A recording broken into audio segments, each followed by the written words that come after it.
Mavzumun işlerimizi devamlaştırırız.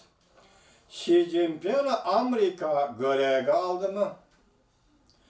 Prezident Trump cevap verdi. Mavzuda haber 12. ayının 14. gün Venvit orbiti ilan kılındı. Haber bundan başladı.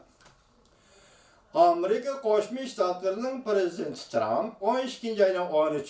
günü Pakistan haberleriga söhbet bayan kılıp 12. ayının 1. gün Buenos Aires'te ötküzülgen söhbet doğrusu toxtalganda mundaq dedi.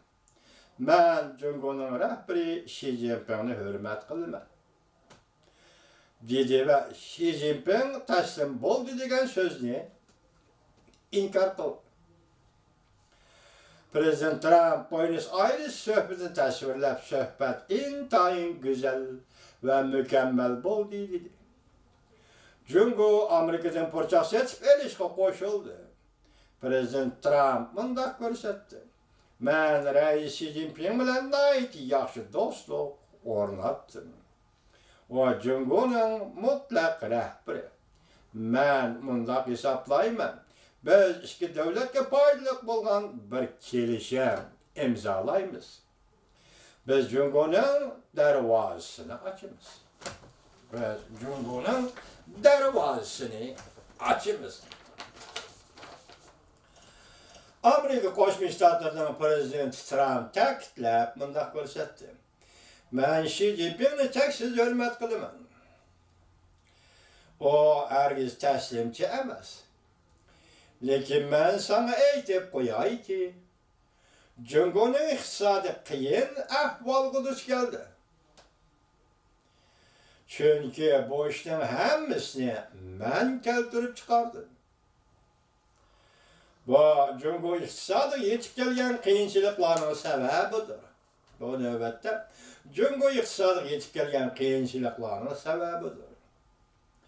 Chunki men Cumhurning Amerikaga eksport qilgan tovarlarga tamojna beja qo'ydim. Bundan burun Xi Jinping bilan Prezident Trump o'tkazgan ziyofat suhbatida Buenos Aires shahrida. Prezident Trump mundaq ko'rsatgan. Bu münasebet intayın alohida. Mening Xi Jinping bilan bo'lgan munosabatim intayın alohida. Men bugun bu kashlik ziyofatda Cumhur ve Amerikaga foydali bir natijaga erishimiz deb hisoblayman. Muhim sabab shuki biz bu yerda o'zaro chunqur ta'sirlandik. Gerçi tashqari dünyada Cumhur Hava şirketinin maliye amaldorimi ve Jo'ning qo'lga ilinishi bilan Amerika Cumhur savdo munosabatlariga yana bir qatim ta'sir ko'rsatdi deb qaralsimi? Amaliyot hargiz undaq emas. Xabarda mundaq ko'rsatildi. Xi Jinping amaldorlarni avatib Prezident Trump bilan kelishgan kelishimni davomlashtiryapti. Kelishgan kelishimni davomlashtiryapti. 12. ayının 10. günü Şangay matbuotları mundaq oshkorildi. Ne qildi? Bu ikinci mavzu. Xabar bu. 12. ayının 12. günü Şangay matbuotları mundaq oshkorildi. Cumhurning rahbarlik qatlami Amerikaga qarata 21 xatlik siyosat belgilagan. Cumhurning rahbarlik qatlami Amerika qarta 21 xatlik siyosat belgilagan. Men bunu incilerge ayırdım dikkat vatandaş. 25 xatlik. Birinci karşılaşmazlık. İkinci soğuk münasebetle uğraşı kılmazlık. Üçüncü Cumhur'un dervasını kademe bitiş. Dördüncü devletin cari menfaatine menfaati meselesi de yol koymazlık.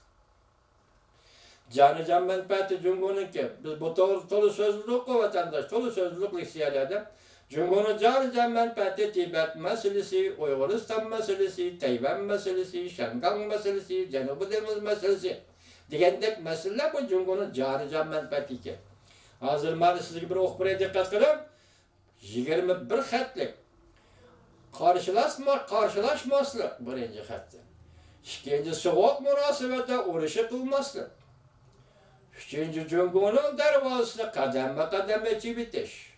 Amerika bütün açsan dedi bu Cumhur'un dervası şuna ama eki bitiş. Devletin can menfaat meselesi de yol koymaz. Tahlilciler bunda gösterdi. Cumhur bütün gücünü çıkarıp Amerika Cumhur münasebetini asıl keltirişini maksat kıldı. Mənvəncə vakasının Amerika Cumhur söhbət uğurlaşdırışlığı təsir göstərməsligini ümid qılıdı. Beijing'de arxterek kılgan, Beijing'de tahrilindiğen Dovi ahbaratları Prezident Trump bilen Reis Xi Jinping soda uğruşunu to'xtatish yata ortak tunuş hasıl kılgan dinkin Cumhur'un cemaat sorunida bir xil Cumhur Amerika'ga teslim bo'ldi degan sada ko'tarildi. Davomini alaysiz, hurmatli vatandoslar.